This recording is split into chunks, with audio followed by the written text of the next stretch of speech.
어머님 시대가 어느 땐데 아직도 이런 낡은 짐에 집착하세요. 제 며느리가 40년 된 제 장독대를 보고 한 첫마디입니다. 요양원 좋은데 알아봤어요. 이제 혼자 계시기 힘드시잖아요. 그 말을 듣는 순간 저는 알았습니다. 아, 나도 저 장독들처럼 치워야 할 짐이구나. 처분해야 할 낡은 물건이구나. 그래서 저는 결심했습니다. 짐이 되기 전에 내가 먼저 움직이겠다고. 여러분 안녕하십니까? 저는 올해 75입니다. 평생을 장독대와 함께 살아온 사람입니다. 오늘 제가 여러분께 들려드릴 이야기는 제 인생에서 가장 쓰라렸던 순간이자 동시에 가장 당당했던 순간에 대한 이야기입니다. 혹시 여러분 중에도 자식을 위해 평생을 바쳤는데 오히려 짐 취급을 받아보신 분 계십니까? 그렇다면 이 이야기가 여러분께 작은 위로가 되었으면 합니다. 제 이름은 이청자입니다. 저희 집 마당 한쪽에는 장독대가 있었습니다. 27에 결혼해서 40년이 넘게 지킨 장독대였죠. 500개의 장독이 햇빛을 받으며 조용히 숨을 쉬고 있었습니다. 제가 매년 정성스럽게 담근 간장, 된장, 고추장이 그 안에서 세월을 머금고 있었죠. 저는 시집 올 때 시어머님께 장 담그는 법을 배웠습니다. 청자야, 장이라는 건 말이야. 정성이 전부란다. 시어머님은 그렇게 말씀하시며 매주 쓰는 법부터 하나하나 가르쳐 주셨죠. 처음에는 서툴렀습니다. 매주가 제대로 뜨지 않아서 울기도 했고요. 간장간이 맞지 않아서 남편한테 혼나기도 했습니다. 하지만 포기하지 않았어요. 해마다 조금씩 나아졌고 10년쯤 지나니까 제법 장맛이 들었습니다. 20년이 지나니까 동네에서 소문이 나기 시작했죠. 청자네 장맛은 정말 예술이야. 이런 장맛은 돈 주고도 못 사. 명절 때마다 친척들이 우리 집 장을 얻어가려고 했습니다. 이웃들도 명절 선물로 우리 집 장을 달라고 했죠. 저는 그럴 때마다 기분이 좋았습니다. 제가 평생 갈고 닦은 솜씨를 인정받는 것 같았거든요. 특히 제일 큰 장독 안에 든 시간장은 40년이 넘은 것이었습니다.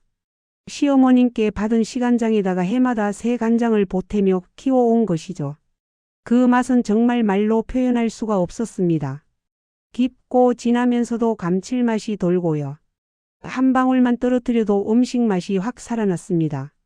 손주들도 우리 집에 오면 제일 먼저 하는 말이 있었어요. 할머니 그 간장으로 비빔밥 해주세요. 그럴 때마다 저는 행복했습니다. 제 장맛이 손주들 입맛을 사로잡았다는 게 얼마나 뿌듯한지 모릅니다. 저는 매일 아침 해가 뜨면 제일 먼저 마당으로 나갔습니다. 장독대 뚜껑을 하나씩 열어보며 장들의 상태를 확인했죠. 오늘도 잘 익고 있구나.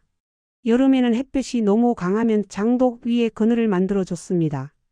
장마철에는 비가 새지 않게 덮개를 꼼꼼히 점검했고요. 겨울에는 얼지 않게 지프로 감싸줬습니다. 40년 동안 단 하루도 거르지 않고 장독을 돌봤습니다. 아파서 누워있을 때도 기어서라도 나가서 확인했어요. 그게 제 하루의 시작이자 끝이었습니다. 3년 전에 남편이 먼저 세상을 떠났습니다. 그때부터 저는 혼자가 됐죠. 아들 내외가 함께 살자고 했지만 저는 거절했습니다. 너희는 너희 인생 살아라. 나는 이 집에서 편하게 지낼 테니. 장독대가 있었으니까 외롭지 않았어요. 그러던 어느 주말이었습니다. 아들 내외가 저를 찾아왔습니다. 명절도 아닌데 찾아오길래 반가운 마음에 아침부터 이것저것 준비를 했죠. 제 시간장으로 졸인 장조림도 만들고요. 된장찌개도 끓이고 고추장으로 무친 나물도 준비했습니다. 며느리는 결혼한 지 5년이 됐습니다. 처음에는 참 상냥하고 예의 바른 아가씨라고 생각했죠. 그런데 시간이 지나면서 조금씩 달라지는 게 느껴졌습니다. 특히 아들 내외가 강남에 있는 고급 아파트로 이사를 한 뒤로는 더 심해졌어요. 며느리 아들과 함께 제가 정성스럽게 차린 밥상 앞에 앉았습니다. 며느리가 제 장조림을 먹으면서도 스마트폰만 들여다보더라고요. 예전에는 제 장맛을 칭찬하던 아이였는데 요즘은 관심도 없었습니다. 그런데 며느리가 갑자기 마당을 보더니 인상을 찌푸리는 거였습니다. 어머님 저 장독대는 언제 치우실 거예요? 순간 들고 있던 숟가락을 놓칠 뻔했습니다. 뭐라고? 저 보기 흉한 장독대들 말이에요. 요즘 누가 저런 걸 마당에 놓아둬요. 완전 촌스럽잖아요. 며느리의 말투는 마치 쓰레기를 치우라는 것 같았습니다. 저는 할 말을 잃었죠. 저건 40년 넘은 장독들인데. 그러니까요. 얼마나 오래됐으면 저렇게 낡았겠어요. 이제 시대가 어느 땐데 아직도 저런 낡은 짐을 두고 사세요. 짐? 제 귀를 의심했습니다. 40년 넘게 정성 들여 키워온 장독대를 짐이라고 했습니다. 요즘은 마트 가면 좋은 간장도 많고 된장도 다 있어요. 굳이 저렇게 번거롭게 담글 필요가 있나요? 그냥 사 먹으면 되죠. 며느리는 계속 말을 이어갔습니다. 제가 지난번에 백화점에서 산 일본 간장 있잖아요. 그거 어머님 드렸던 거, 그거면 충분하잖아요. 더 충격적인 건 아들의 반응이었습니다.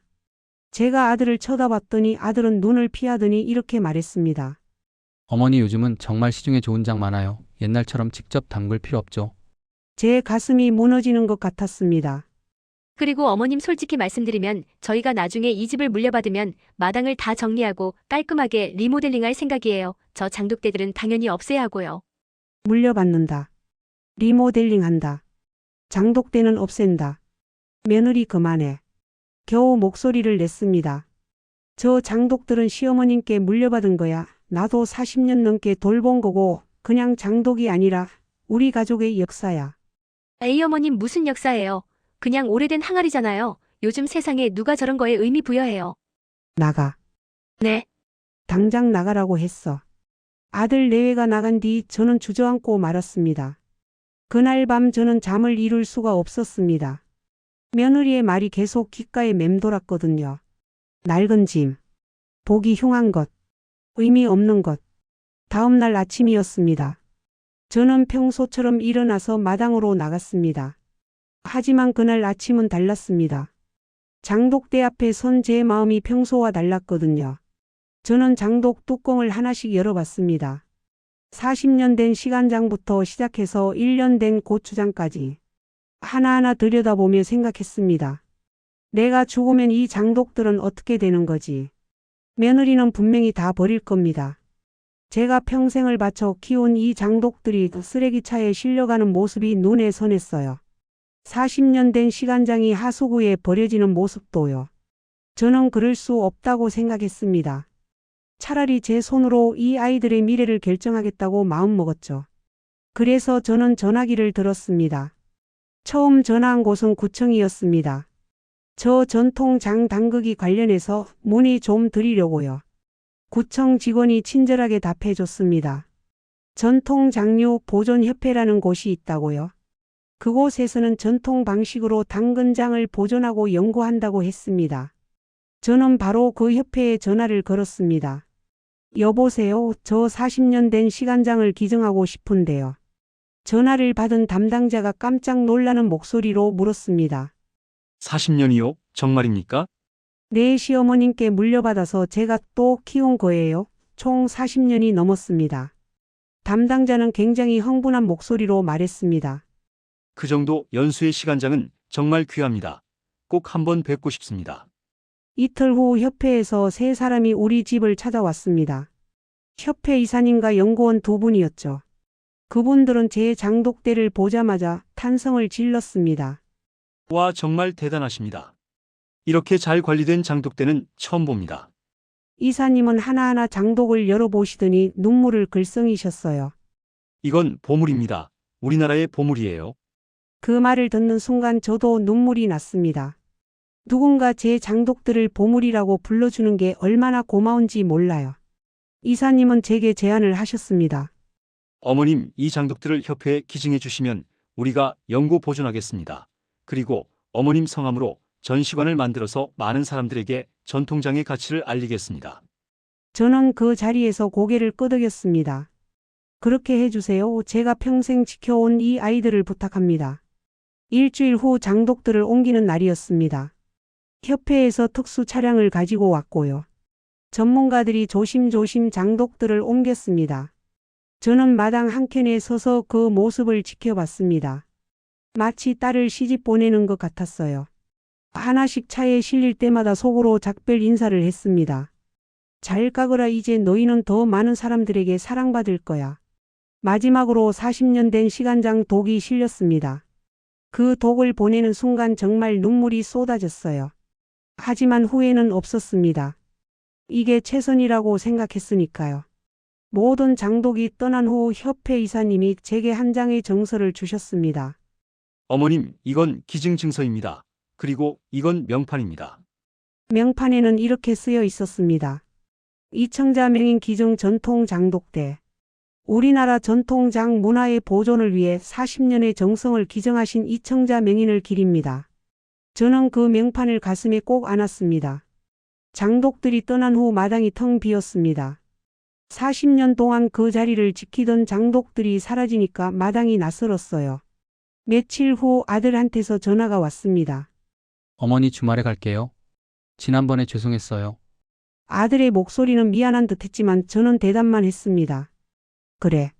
주말이 되자 아들 내외가 다시 찾아왔습니다. 며느리는 여전히 불편한 표정이었지만 일부러 웃으려고 애쓰는 게 보였어요. 어머님 저번에는 제가 말을 너무 함부로 했어요. 죄송해요. 며느리의 사과는 진심으로 들리지 않았습니다. 그냥 형식적인 사과였죠. 점심을 준비하는데 며느리가 마당을 보더니 깜짝 놀랐습니다. 어머님 장독대가 왜 없어요? 응, 없지. 어디 갔어요? 저는 담담하게 답했습니다.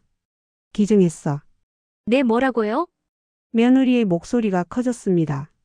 전통장류 보존협회라고 있더라. 거기 기증했어. 아들이 황급히 물었습니다. 어머니 그게 무슨 말씀이세요? 장독들을 다 기증하셨다고요? 응, 40년 된 시간장까지 전부 다. 며느리의 얼굴이 새하얘졌습니다. 어머님 그거 얼마나 귀한 건데요. 그걸 왜 공짜로 남주세요? 공짜로 남준다. 며느리의 입에서 나온 말이 또 제 가슴을 찔렀습니다. 며느리. 제가 조용히 불렀습니다. 네. 너는 내 장독들을 짐이라고 했지. 며느리가 아무 말도 못했습니다. 보기 흉하고 낡은 짐이라고 했어. 그래서 나도 결정했어. 내 짐을 어디에 둘지는 내가 정하는 거야. 어머니 저는 그게 아니라 40년 동안 내가 매일같이 돌본 장독들이야. 한여름 폭염에도 한겨울 추위에도 단 하루도 빠짐없이 돌봤어. 그런데 그게 너한테는 그냥 짐이었어. 저는 계속 말을 이었습니다. 너는 백화점 간장이 내 시간장이랑 똑같다고 했지. 그럼 백화점 간장 사 먹어. 나는 내 장독들을 알아주는 곳에 보냈어. 아들이 제 손을 잡았습니다. 어머니 제 잘못입니다. 제가 아내를 잘못 가르쳤어요. 아니야, 너도 마찬가지였어. 내 아내 말에 동조했잖아. 아들은 고개를 숙였습니다. 며느리는 울먹이기 시작했습니다. 어머님 그래도 그렇지 그걸 왜 남한테 주세요? 나중에 저희가 물려받을 거였잖아요. 며느리 너는 끝까지 모르는구나. 장독은 물려받는 게 아니야. 정성을 물려받는 거야. 근데 너한테는 그 정성을 물려줄 수가 없더라. 어머님 나가줄래? 오늘은 더 이상 할 말이 없어. 한 달쯤 지났을까요?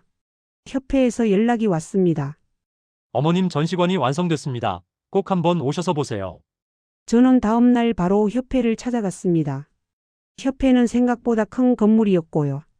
입구에 들어서자마자 제 눈을 의심했습니다. 커다란 전시관 입구에 이렇게 쓰여 있었거든요. 이청자 명인 전통장 전시관. 제 이름이 현판에 걸려 있었습니다. 이사님이 반갑게 맞이해 주셨습니다. 어머님 오셨습니까? 어서 오세요. 전시관 안으로 들어가니까 제 장독들이 하나하나 진열돼 있었습니다. 각 장독마다 설명 카드가 붙어 있었어요. 이청자 명인의 40년 숙성 시간장, 30년 숙성 된장, 25년 숙성 고추장, 그리고 벽면에는 제 이야기가 적혀 있었습니다. 제가 어떻게 장을 담그기 시작했는지, 시어머님께 배운 이야기, 40년 동안 장독을 지켜온 이야기, 모든 게 기록되어 있었어요. 저는 그 글을 읽으면서 눈물이 났습니다. 누군가 제 인생을 이렇게 귀하게 여겨준다는 게 감사했거든요. 이사님이 제 옆에서 말씀하셨습니다. 어머님, 이 전시관을 보러 벌써 수백 명이 다녀갔습니다. 젊은 사람들도 많이 왔어요.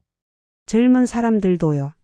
네, 요즘 젊은 세대들이 전통 음식에 관심이 많습니다. 어머님의 장독들을 보면서 다들 감동받아요. 이사님은 방명록을 보여주셨습니다. 거기에는 수많은 사람들의 메시지가 적혀 있었어요. 40년의 정성이 느껴집니다. 존경합니다. 우리 할머니 생각이 나서 울었습니다. 이런 전통을 지켜주셔서 감사합니다. 제가 며느리인데 시어머니께 죄송한 마음이 듭니다. 특히 마지막 문장을 읽을 때는 가슴이 뭉클했습니다. 이사님이 또 말씀하셨습니다. 어머님, 그리고 좋은 소식이 있습니다. 무슨 소식이요? 어머님의 시간장을 분석해봤는데요. 정말 놀라운 결과가 나왔습니다. 이사님은 서류를 꺼내 보여주셨습니다.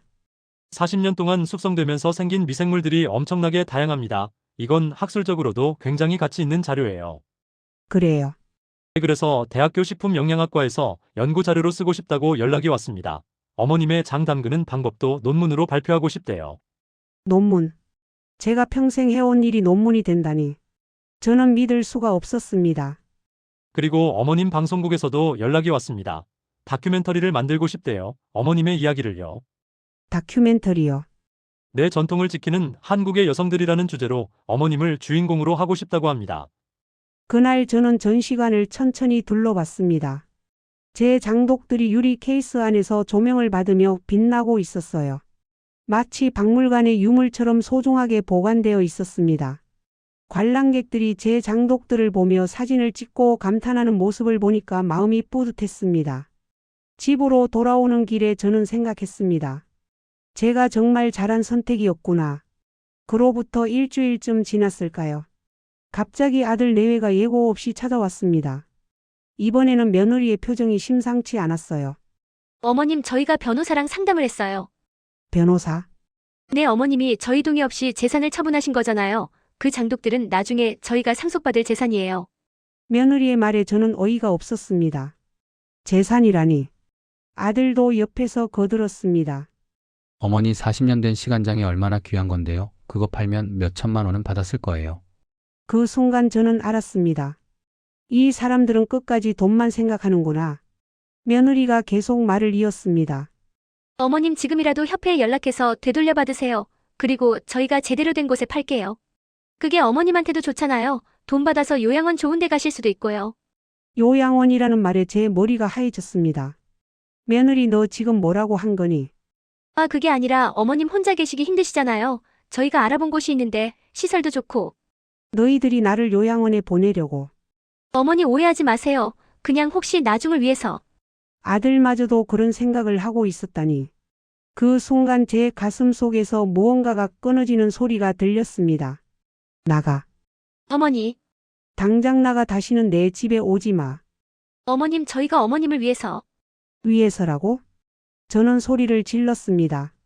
내가 평생 키운 장독을 돈으로 계산하고 나를 요양원에 쳐넣으려는 게 나를 위해서라고.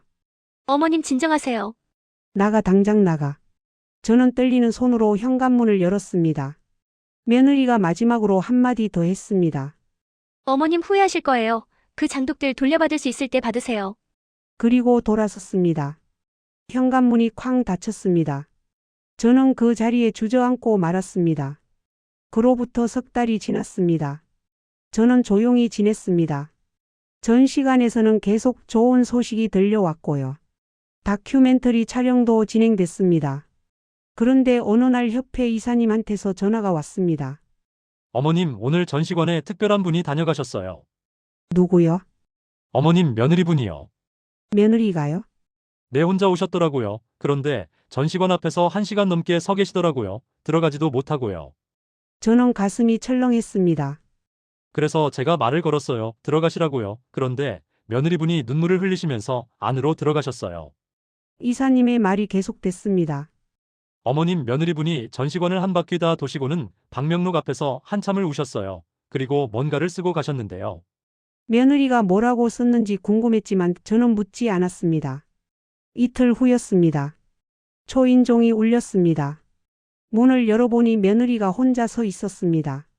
그런데 그 모습이 예전과 너무 달랐어요. 머리는 산발이고 눈은 퉁퉁 붓고 얼굴은 야위어 있었습니다. 어머니, 며느리는 그 자리에서 무릎을 꿇었습니다. 어머님 용서해 주세요. 며느리는 그대로 바닥에 엎드려 울기 시작했습니다. 저는 말없이 그 모습을 지켜봤습니다.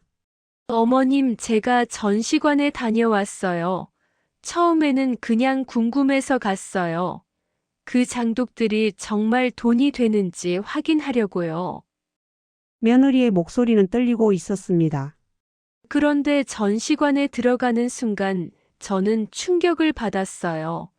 제가 짐이라고 했던 그 장독들이 그렇게 많은 사람들한테 감동을 주고 있더라고요. 며느리는 계속 울었습니다. 사람들이 어머님 이야기를 읽으면서 울고 있었어요.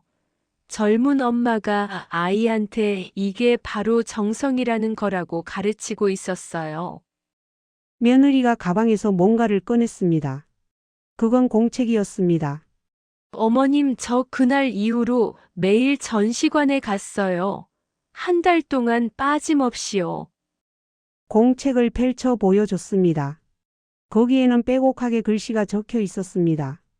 저 전시관에서 어머님이 장 담그시던 방법을 전부 받아 적었어요.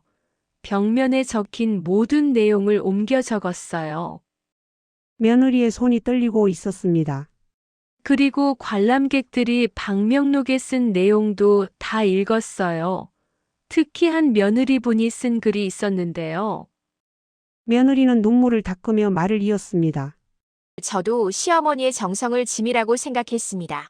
이제야 제가 얼마나 큰 실수를 했는지 깨달았습니다. 시어머니께 용서를 빌고 싶지만 이미 돌아가셨습니다. 이 글을 보시는 모든 며느리들께 부탁합니다. 후회하지 마세요. 지금 당장 시어머니께 감사하다고 말씀드리세요.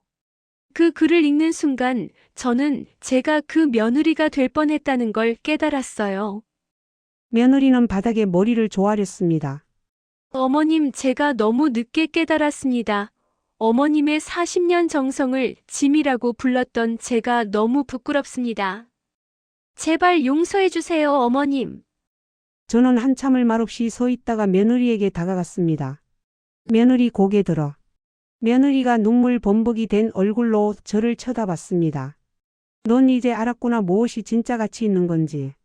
네, 어머님, 너무 늦게 알아서 죄송합니다. 며느리가 다시 공책을 내밀었습니다. 어머님, 제가 배우고 싶어요. 장 담그는 법을요. 1년이 지났습니다. 지난 봄 며느리와 함께 메주를 쑤었습니다. 며느리는 정말 달라졌어요. 한여름에 땀을 뻘뻘 흘리면서도 매일 장독을 보러 왔습니다. 겨울에 눈이 와도 빠짐없이 찾아와서 장독을 확인했어요.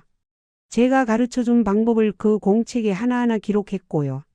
틈날 때마다 전시관에 가서 제 장독들을 보며 배웠습니다. 며느리는 이제 제대로 된 후계자가 되어가고 있었어요. 얼마 전에는 협회에서 또 연락이 왔습니다. 제 다큐멘터리가 방송에 나간다고요. 그리고 교육부에서 전통 음식 교육 자료로 쓰고 싶다고 했습니다. 지난주에는 손주가 전시관에 다녀왔다고 전화를 했어요. 할머니 우리 학교에서 견학 갔는데 할머니 이름이 있어서 깜짝 놀랐어요. 그래, 어땠니? 자랑스러웠어요. 우리 할머니가 이렇게 대단한 분인 줄 몰랐어요. 오늘도 저는 마당에 나와 앉아 있습니다. 마당 한쪽에는 새로운 장독대가 자리를 잡았습니다. 며느리와 함께 만든 장독들입니다. 아직은 어리지만 이 아이들도 언젠가는 훌륭하게 자라날 겁니다. 여러분, 저는 오늘 여러분께 묻고 싶습니다. 여러분은 평생을 바쳐 지켜온 것이 있으십니까? 그것이 무엇입니까? 혹시 그것이 지금 누군가에게 짐이라고 불리고 있지는 않습니까? 그렇다면 어떻게 하시겠습니까? 참고 견디시겠습니까? 아니면 저처럼 당당하게 새로운 길을 선택하시겠습니까? 그리고 한 가지 더 묻고 싶습니다. 혹시 여러분은 누군가의 평생 노력을 짐이라고 부른 적이 있으십니까? 부모님의 오래된 물건을, 시어머니의 낡은 가구를, 할머니의 손때 묻은 그릇을. 만약 그렇다면 아직 늦지 않았습니다. 저희 며느리처럼 지금이라도 돌아보세요. 그리고 그 가치를 알아주세요.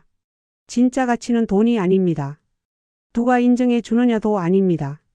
그것을 지켜내는 사람의 마음입니다. 여러분의 생각은 어떠십니까? 댓글로 여러분의 이야기를 들려주세요.